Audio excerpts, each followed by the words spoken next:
And today, I expose the real secret to Graham Stephan's success. It's in this vanity cabinet. Welcome back to a series on Graham Stephan's remodel. Today is episode 2, and I'm going to break apart and destroy what Graham Stephan's architect, designer, and contractor did in order to re-engineer the master bathroom and master bedroom floor plan to fix what was extremely funky beforehand. I'm going to do that by showing you what the architect designed, then I'm going to step by step take it apart, and then I'm also going to show you an entirely new floor plan that I came up with from scratch using the same measurements from the architect, so I'm working within the same floor plan, and we're going to use Google SketchUp to show you a 3D rendering of what this new floor plan will look like. First, let's hit the problems, and don't worry, I'm not only ripping on the design, I'm going to solve every problem that I say here with a solution at the end. Graham has an approximately 21 by 14.5 foot rectangle, and he's trying to turn this into a master bedroom with sliding glass door,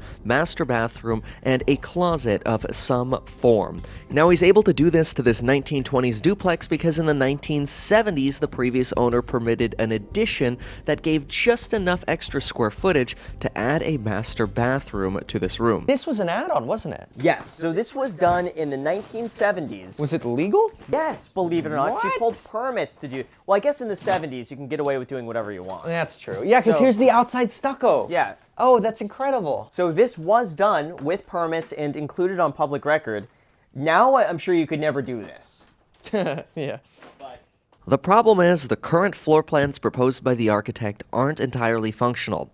Here's option number 1. In this option, you have a small walk-in closet as you enter the room and a separate master bath with a single vanity and corner shower. This is okay, but honestly, it lacks some enthusiasm, and frankly, I think it's weird as you walk into the master bedroom. You basically walk into the closet. You also have this weird element of having to go from the bathroom way around to the closet as you're getting ready.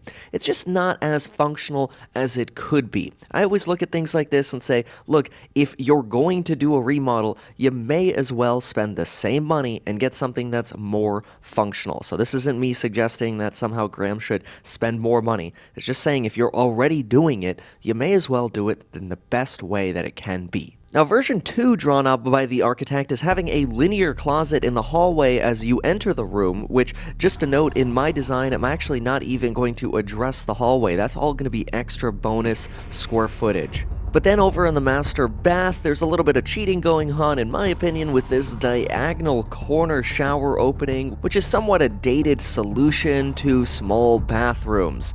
You also have a few problems here. Once again, you're decently separated from your closet, but not only that, realistically, it's tough to determine where you'd want to put your clothes hamper for dirty clothing. You don't have the same walk-in closet space as you did on the other side, so you'd probably have to dedicate a drawer or a shelf or something, and if you're doing a modern redesign, there should be some thought for the hamper or some modern conveniences. I think they try to solve that by having this 18-inch linen cabinet as you walk into the bathroom, but it's a bit of an aesthetic no-no to walk into a cabinet right as you open a door. Now, I know this is an example of function over form, but it's just not the best it could be, and I have a better solution. Now, just full disclaimer, I'm just another real estate dude on YouTube. I'm not an architect, and I'm not trying to win any business here. I'm just trying to help out my buddy Graham. I personally like to use Google SketchUp.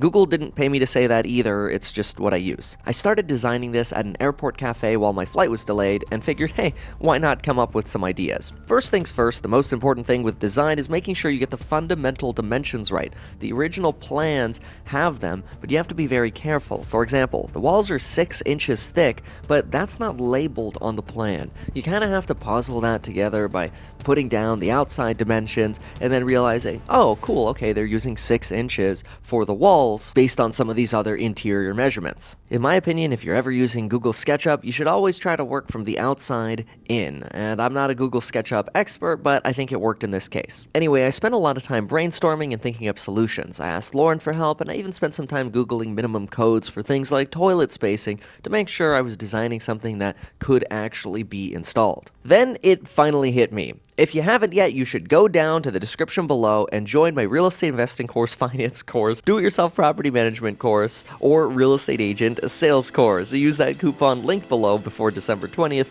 to lock in the best pricing and learn perspectives that will make you a ton more money. And then the solution to Graham's problem finally hit me.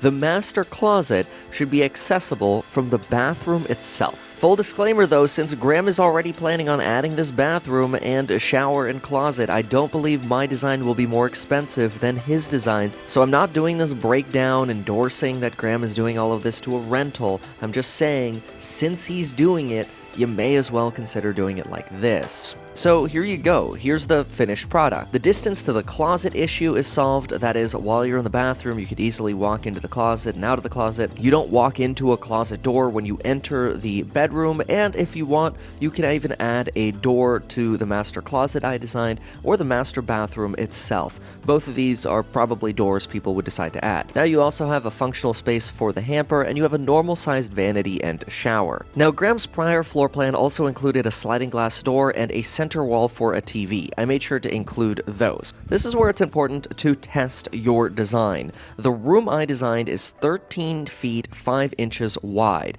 This is exactly what the prior design had. Now keep in mind, you see 1311, but you have to take off 6 inches for that wall on the right. Now the length of their bedroom is 12 feet 10 inches. This is actually where I borrowed some space from the master and gave my design about another 1 foot 4 inches to the bathroom. So my designed master bedroom is 11 feet 6 inches long, which is still pretty decent. That gives you about a 13.5 by 11.5 master bedroom. And technically, you're supposed to describe the longer length as the length instead of the width, but because of the way we're looking at this floor plan, it's easier to describe it the way I just did. And then the real magic happens in the bathroom. See, I don't like non-standard showers unless they're bigger. Corner showers aren't really functional to me. So here I have a normal 2.5 by 5 foot shower, which if you wanted to do a tub shower enclosure, you could do that. If you wanted to fully wall up on the right side instead of having glass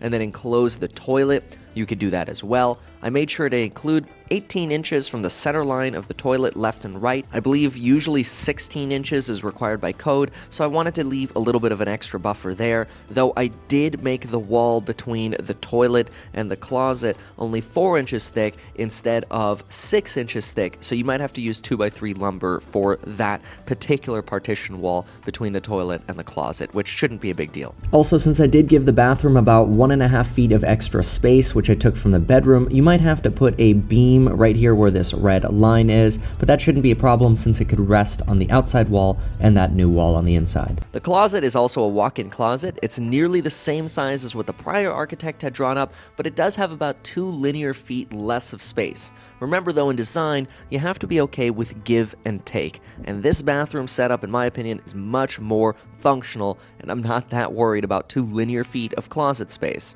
You'll also notice there's storage down below, which it looks like here Graham's hoarding more Nespresso machines. Last, Graham really wanted a 2-sink vanity, so here it is. A fully functional 60-inch vanity with 2 sinks, mirror, and I even included some fancy wall sconces. In fact, this vanity is so functional, take a look at this design. We can come down here and we can open this door and, oh my gosh, there's spilled coffee.